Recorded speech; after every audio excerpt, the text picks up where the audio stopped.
Dear viewers, Assalamu alaikum. I am here once again to know about sentence. In this class, I would like to represent sentence. What's called sentence? What is the use of sentence? And how we will use it in English language. So please be patient and watch this video carefully.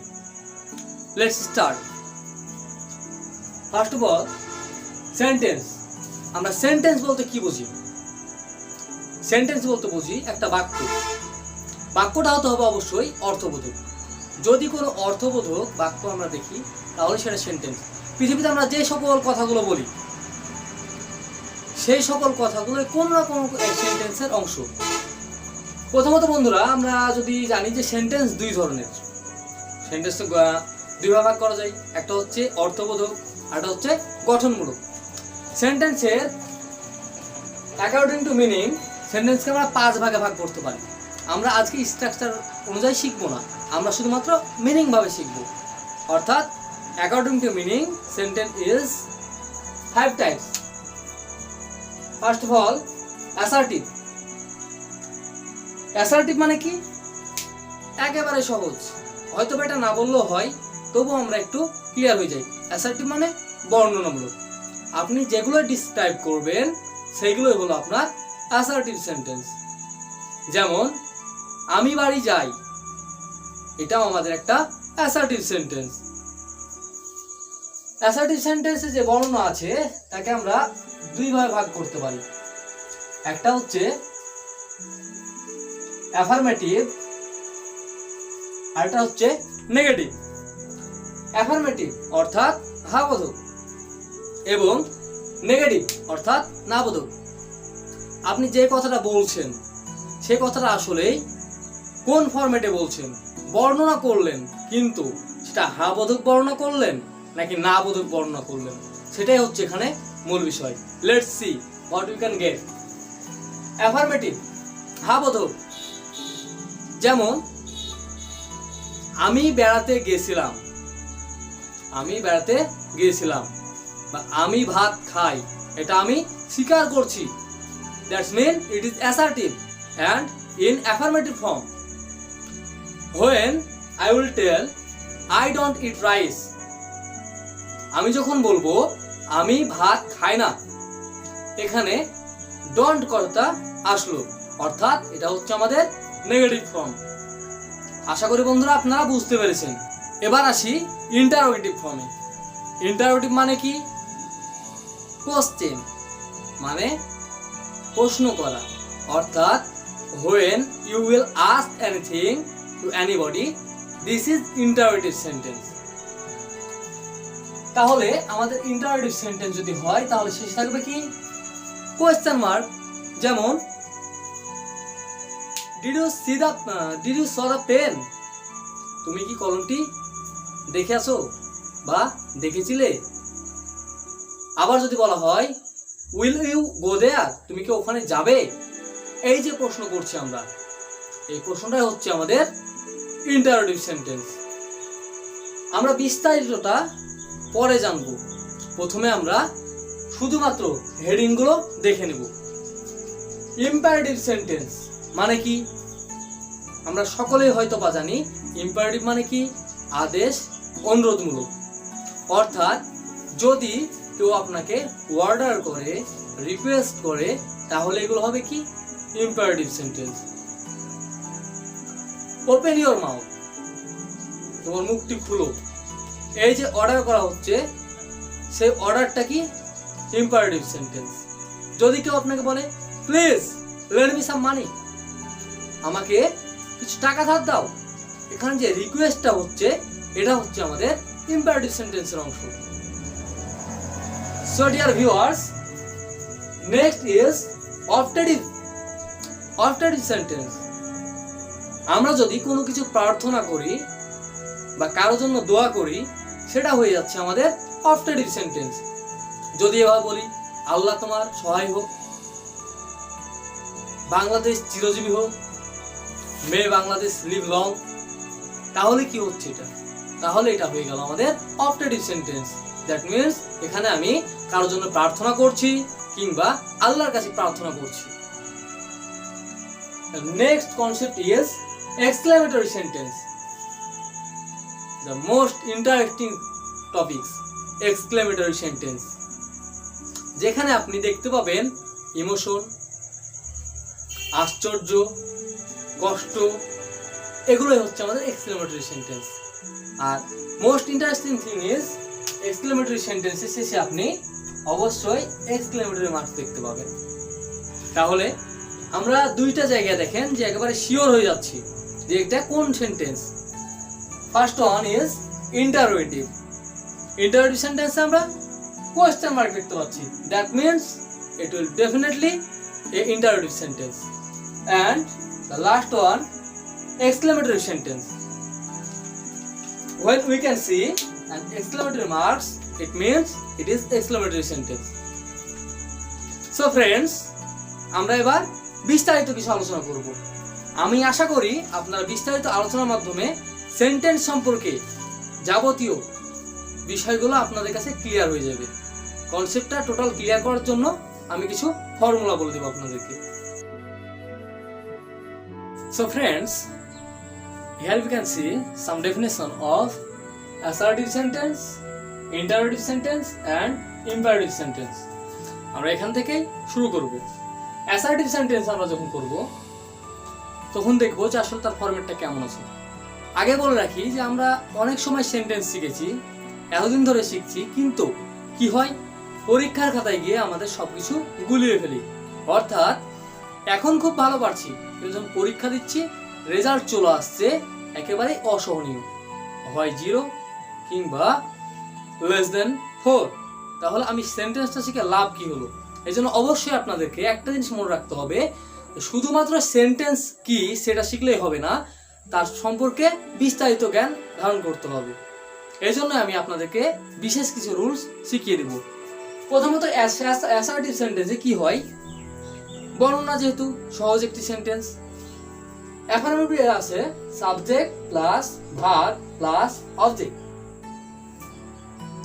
তাহলে দেখেন subject plus verb plus object plus extension, অর্থাৎ এখানে আমাদের simple present টেন্সের structure চলে আসছে। Negative যদি আসি তাও একই রকম, subject plus auxiliary verb plus not plus verb plus object plus extension. একটা উদাহরণ দেখতে পারি আমরা, যদি আমরা এখানে দিই সজীব ইট রাইস, তাহলে আমাদের কি আসছে সজীব সাবজেক্ট, সজীব প্লাস ইট ভার্ব প্লাস রাইস, সজীব ইট রাইস, সজীব ভাত খাই। আসলে কি আমাদের এই স্ট্রাকচার অনুযায়ী আসছে না? চলে আসছে। নেক্সট কি হতো, subject plus auxiliary verb plus not plus verb plus object, Sajib does not eat rice. আমি যদি এই বর্ণনাটা নেগেটিভ হিসাবে করি, সজীব ডাজ নট ইট রাইস, তাহলে কি হলো subject Sajib auxiliary verb does plus not plus it verb plus object হচ্ছে rice. আমার মনে হয় আপনারা এটা ক্লিয়ার বুঝতে পেরেছেন। নেক্সট স্টেপে এসে দেখেন ইন্টারোগেটিভ সেন্টেন্স অর্থাৎ প্রশ্নবোধক। শুরুতে আপনাদেরকে একটা ইন্টারেস্টিং বিষয় বলে দিই। আপনাদের কি ধারণা একটা প্রশ্নকে কতভাবে করা যায়? আমি একটা প্রশ্নকে, একটা কথাকে 22 রকম ভাবে প্রশ্ন করতে পারি। আশ্চর্য হয়ে গেলেন? আসলে 22 রকম ভাবে প্রশ্ন করা যায়।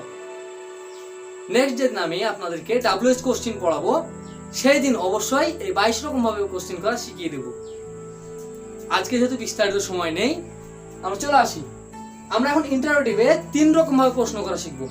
একটা হচ্ছে WH question plus auxiliary verb plus subject plus verb plus question mark. আবার বলে রাখি, এখানে কিন্তু কোশ্চেন মার্ক দেওয়া একেবারেই জরুরি। আপনি যদি মনে করেন যে আমি কোশ্চেন মার্ক দিব না, বাদ বাকি সবকিছু লিখবো, ইটস ওয়ার্থ 0, এটার মূল্য হচ্ছে 0। সো আপনারা অবশ্যই কোশ্চেন মার্ক সেন্টেন্সের শেষে দিবেন। আরেকটা কি আছে, WH question plus noun plus auxiliary verb plus subject plus verb plus question mark. তাহলে আমরা দুই টেকনিক শিখলাম যার মাধ্যমে আমরা ইন্টারোগেটিভ সেন্টেন্স তৈরি করতে পারি। আরেকটা হচ্ছে কি auxiliary verb plus sentence subject plus verb plus object plus question mark. So friends, আমরা কিছু এক্সাম্পল দেখবো। শুধুমাত্র যদি আমরা স্ট্রাকচার দেখি তাহলে তো শিখতে পারবো না। সো দেখি, যদি আমরা প্রথমে WH question plus auxiliary verb plus subject plus verb plus object plus question mark, object আমরা অনেক সময় দিই না, তবুও যদি হয় তাহলে অবজেক্ট এখানে আমরা দিতে পারি। কি আসতে পারে? What are you doing? আপনি আপনার ফ্রেন্ডকে জিজ্ঞেস করলেন হোয়াট আর ইউ ডুইং, তাহলে কি আসলো প্রথমে? হোয়াট ডাবলএস কোশ্চেন, আর auxiliary verb, you subject, doing verb plus question mark. Did you get that? Now WH plus, তাহলে এখানে ডাব্লিউএস দিলাম, এখানেও ডাব্লিউএস দিলাম, তাহলে এখানে অক্সিলারি ভার্ব দিলাম, এখানে নাউন দিলাম কেন? তার মানে অন্য একটা ফরম্যাটেও ডাব্লিউএস দিয়ে কোশ্চেন হতে পারে। কি ফরম্যাট সেটা? এখন যদি আমরা বলি which phone do you like, which phone do you like, এই কোশ্চেন করা হয়েছে? অবশ্যই হয়েছে। কোন ফোনটি তুমি পছন্দ করো? তাহলে ফার্স্টে কি আসছে? ডাব্লিউএইচ, হুইচ, ফোন নাউন, তারপর আসছে অক্সিলারি ভার্ব, তারপর সাবজেক্ট, তারপর ভার্ব, কোশ্চেন মার্ক। আশা করছি সবাই বুঝতে পেরেছেন।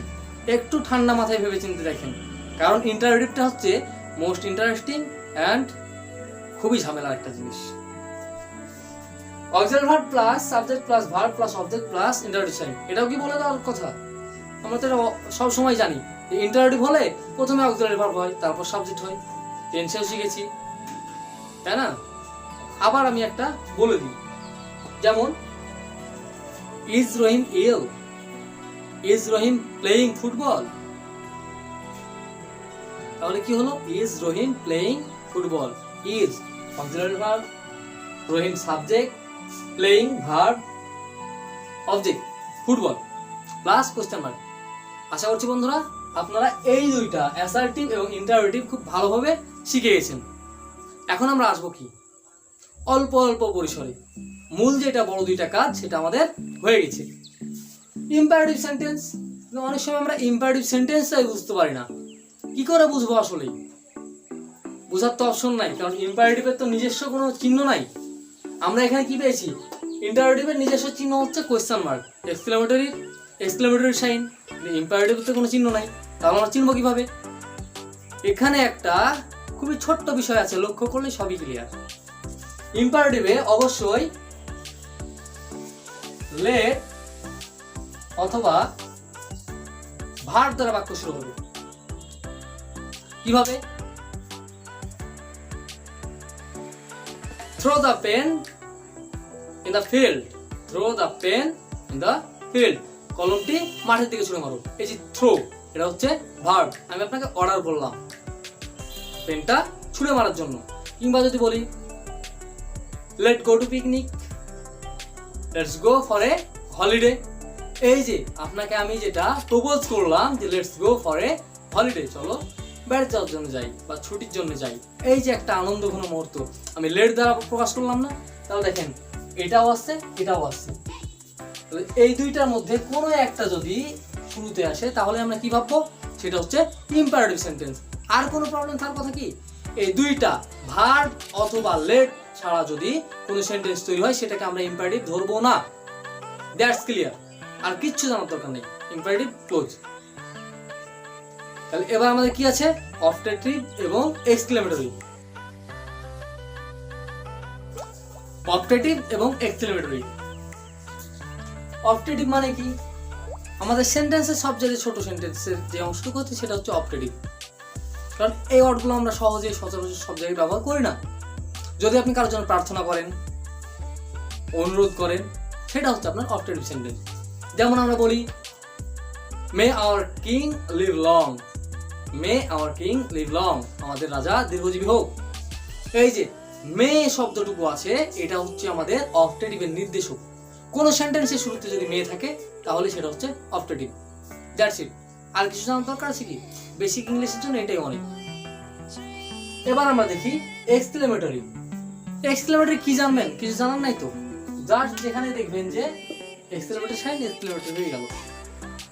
তাহলে এক্সক্লেমেটরি সাইন যদি না থাকে তাহলে আমাদেরকে যদি জিজ্ঞেস করে তখন আমরা কিভাবে বলবো? তাহলে একটা জানার বিষয় আছে, সেটা হচ্ছে কি, যে আমরা যে আনন্দ প্রকাশ করি, দুঃখ,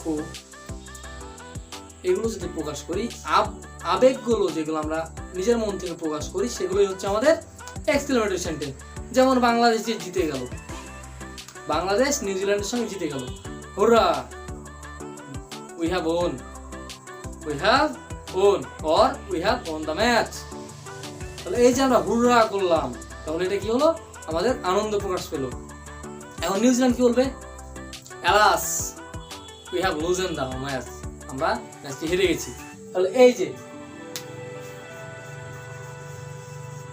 হুররা কিংবা অ্যালাসেন পরেই আমাদের এক্সক্লেমেটরি সাইনটা আসবে।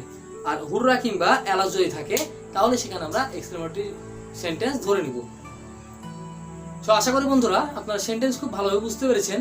যদি কোনো কনসেপ্ট ক্লিয়ার না হয় তাহলে অবশ্যই আপনারা ভিডিওটিকে রিভিউ করে দেখবেন এবং যেই জায়গায় প্রবলেম সেই জায়গাটুকু মনোযোগ সহকারে দেখবেন। আশা করছি আপনারা বুঝতে পারবেন। বন্ধুরা একটাই রিকোয়েস্ট, আপনারা কমেন্ট করবেন কেমন হচ্ছে, কি প্রয়োজন, অবশ্যই সেটা উপদেশ দিবেন। লাইক করবেন, কমেন্ট করবেন, শেয়ার করবেন এবং অবশ্যই সাবস্ক্রাইব করবেন। অন্যদেরকেও বলবেন যেন সাবস্ক্রাইব করে বেল আইকনে অল বাটনে ক্লিক করে রাখে, তাহলে অবশ্যই আমার আপডেট ভিডিওগুলো আপনারা নোটিফিকেশনে পেয়ে থাকবেন। অনস অ্যাগেন থ্যাঙ্কস এ লট। আসসালামু আলাইকুম।